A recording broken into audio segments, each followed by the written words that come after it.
Chapter 6. Baskerville Hall. Sir Henry Baskerville and Dr. Mortimer were ready upon the appointed day, and we started, as arranged, for Devonshire. Mr. Sherlock Holmes drove with me to the station, and gave me his last parting injunctions and advice. "I will not bias your mind by suggesting theories or suspicions, Watson," said he.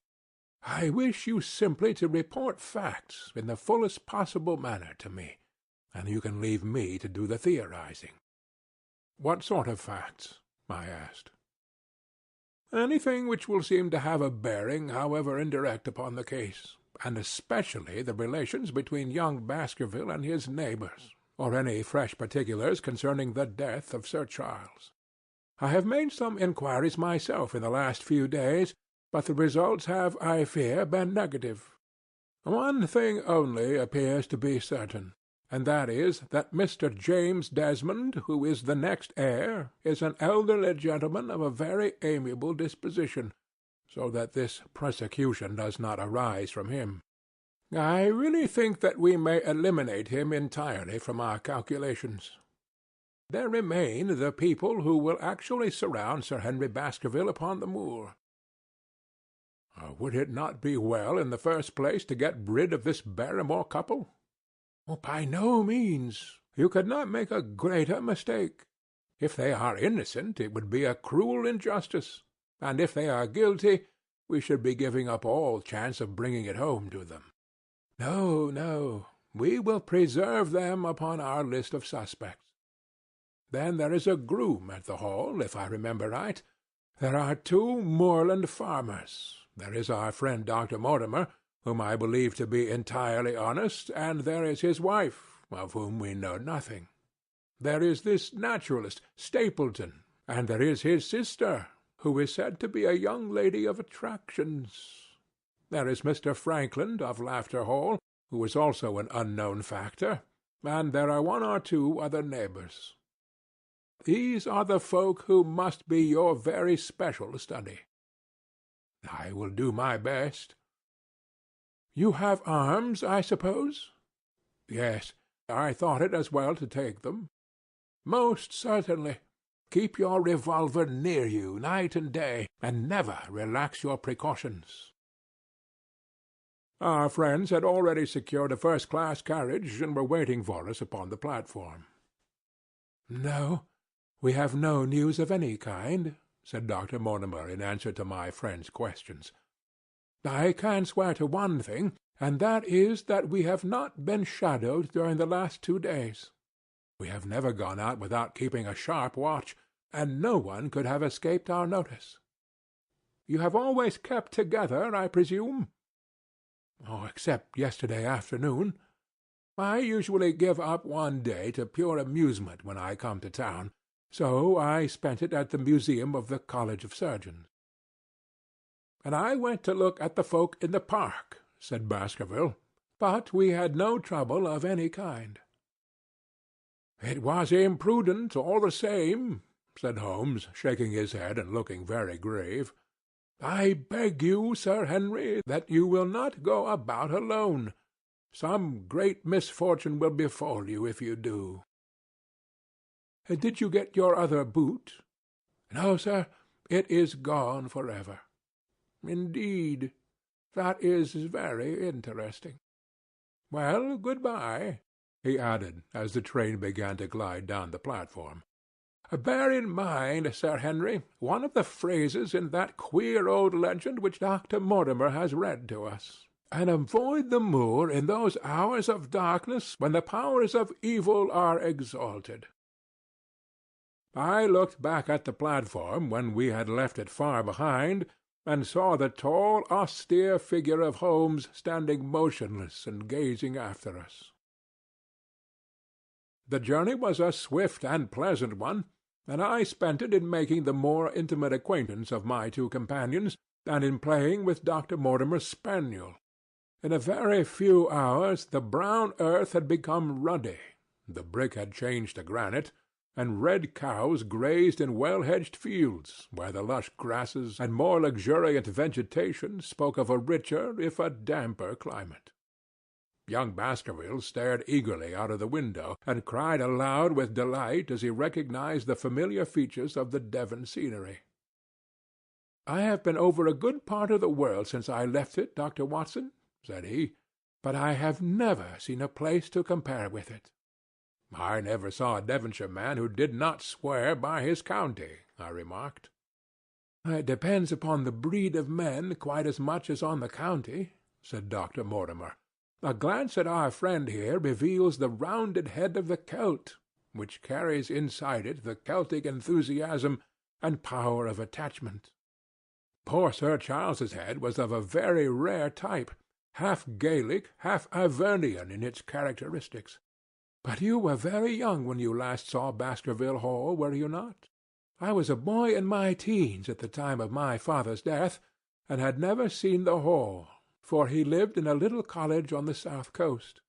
Thence I went straight to a friend in America. I tell you it is all as new to me as it is to Dr. Watson, and I'm as keen as possible to see the moor." "Are you? Then your wish is easily granted, for there is your first sight of the moor," said Dr. Mortimer, pointing out of the carriage window. Over the green squares of the fields and the low curve of the wood there rose in the distance a grey, melancholy hill with a strange, jagged summit, dim and vague in the distance, like some fantastic landscape in a dream. Baskerville sat for a long time, his eyes fixed upon it, and I read upon his eager face how much it meant to him, this first sight of that strange spot where the men of his blood had held sway so long and left their mark so deep. There he sat, with his tweed suit and his American accent, in the corner of a prosaic railway carriage, and yet, as I looked at his dark and expressive face, I felt more than ever how true a descendant he was of that long line of high-blooded, fiery, and masterful men. There were pride, valor, and strength in his thick brows, his sensitive nostrils, and his large hazel eyes. If on that forbidding moor a difficult and dangerous quest should lie before us, this was at least a comrade for whom one might venture to take a risk with the certainty that he would bravely share it. The train pulled up at a small wayside station, and we all descended. Outside, beyond the low white fence, a wagonette with a pair of cobs was waiting. Our coming was evidently a great event, for station-master and porters clustered round us to carry out our luggage.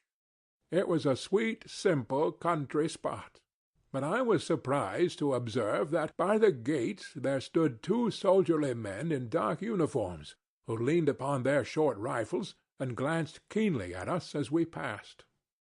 The coachman, a hard-faced, gnarled little fellow, saluted Sir Henry Baskerville, and in a few minutes we were flying swiftly down the broad white road. Rolling pasture lands curved upward on either side of us, and old gabled houses peeped out from amid the thick green foliage, but behind the peaceful and sunlit countryside there rose ever, dark against the evening sky, the long gloomy curve of the moor, broken by the jagged and sinister hill. The wagonette swung round into a side road, and we curved upward through deep lanes worn by centuries of wheels, high banks on either side, heavy with dripping moss and fleshy hart's-tongue ferns. Bronzing bracken and mottled bramble gleamed in the light of the sinking sun. Still steadily rising, we passed over a narrow granite bridge, and skirted a noisy stream which gushed swiftly down, foaming and roaring amid the gray boulders. Both road and stream wound up through a valley dense with scrub oak and fir. At every turn Baskerville gave an exclamation of delight, looking eagerly about him and asking countless questions. To his eyes all seemed beautiful, but to me a tinge of melancholy lay upon the countryside, which bore so clearly the mark of the waning year. Yellow leaves carpeted the lanes and fluttered down upon us as we passed. The rattle of our wheels died away as we drove through drifts of rotting vegetation. Sad gifts, as it seemed to me, for nature to throw before the carriage of the returning heir of the Baskervilles. "Hallo!" cried Dr. Mortimer. "What is this?" A steep curve of health-clad land, an outlying spur of the moor, lay in front of us. On the summit, hard and clear like an equestrian statue upon its pedestal, was a mounted soldier, dark and stern, his rifle poised ready over his forearm. He was watching the road along which we travelled. "What is this, Perkins?" asked Dr. Mortimer. Our driver half turned in his seat. "There's a convict escaped from Provincetown, sir. He's been out 3 days now, and the warders watch every road and every station, but they've had no sight of him yet. The farmers about here don't like it, sir, and that's a fact." "Well, I understand that they get £5 if they can give information." "Yes, sir, but the chance of £5 is but a poor thing compared to the chance of having your throat cut. You see, it isn't like any ordinary convict. This is a man that would stick at nothing." "Who is he, then?" "It is Selden, the Notting Hill murderer." I remembered the case well, for it was one in which Holmes had taken an interest, on account of the peculiar ferocity of the crime, and the wanton brutality which had marked all the actions of the assassin. The commutation of his death sentence had been due to some doubts as to his complete sanity, so atrocious was his conduct. Our wagonette had topped a rise, and in front of us rose the huge expanse of the moor, mottled with gnarled and craggy cairns and tors. A cold wind swept down from it and set us shivering. Somewhere there, on that desolate plain, was lurking this fiendish man, hiding in a burrow like a wild beast, his heart full of malignancy against the whole race which had cast him out. It needed but this to complete the grim suggestiveness of the barren waste, the chilling wind, and the darkling sky. Even Baskerville fell silent, and pulled his overcoat more closely around him. We had left the fertile country behind and beneath us. We looked back on it now, the slanting rays of a low sun turning the streams to threads of gold and glowing on the red earth new-turned by the plough and the broad tangle of the woodlands. The road in front of us grew bleaker and wilder over huge russet and olive slopes, sprinkled with giant boulders. Now and then we passed a moorland cottage, walled and roofed with stone, with no creeper to break its harsh outline. Suddenly we looked down into a cup-like depression, patched with stunted oaks and firs which had been twisted and bent by the fury of years of storm. 2 high, narrow towers rose over the trees. The driver pointed with his whip. "Baskerville Hall," said he. Its master had risen, and was staring with flushed cheeks and shining eyes. A few minutes later we had reached the lodge gates, a maze of fantastic tracery in wrought iron, with weather-beaten pillars on either side, blotched with lichens and surmounted by the boar's heads of the Baskervilles. The lodge was a ruin, of black granite and bared ribs of rafters, but facing it was a new building, half constructed, the first fruit of Sir Charles's South African gold. Through the gateway we passed into the avenue, where the wheels were again hushed amid the leaves, and the old trees shot their branches in a sombre tunnel over our heads. Baskerville shuddered as he looked up the long dark drive to where the house glimmered like a ghost at the farther end. "Was it here?" he asked in a low voice. "No, no. The yew alley is on the other side." The young heir glanced round with a gloomy face. "It's no wonder my uncle felt as if trouble were coming on him in such a place as this," said he. "It's enough to scare any man. I'll have a row of electric lamps up here inside of 6 months, and you won't know it again, with 1,000 candle-power Swan and Edison right here in front of the hall door." The avenue opened into a broad expanse of turf, and the house lay before us. In the fading light I could see that the centre was a heavy block of building from which a porch projected. The whole front was draped in ivy, with a patch clipped bare here and there where a window or a coat of arms broke through the dark veil. From this central block rose the twin towers, ancient, crenellated, and pierced with many loopholes. To right and left of the turrets were more modern wings of black granite. A dull light shone through heavy mullioned windows, and from the high chimneys which rose from the steep, high-angled roof there sprang a single black column of smoke. "Welcome, Sir Henry. Welcome to Baskerville Hall." A tall man had stepped from the shadow of the porch to open the door of the wagonette. The figure of a woman was silhouetted against the yellow light of the hall. She came out and helped the man to hand down our bags. "You don't mind my driving straight home, Sir Henry?" said Dr. Mortimer. "My wife is expecting me." "Surely you will stay and have some dinner?" "No, I must go. I shall probably find some work awaiting me. I would stay to show you over the house, but Barrymore will be a better guide than I. Good-bye, and never hesitate night or day to send for me if I can be of service."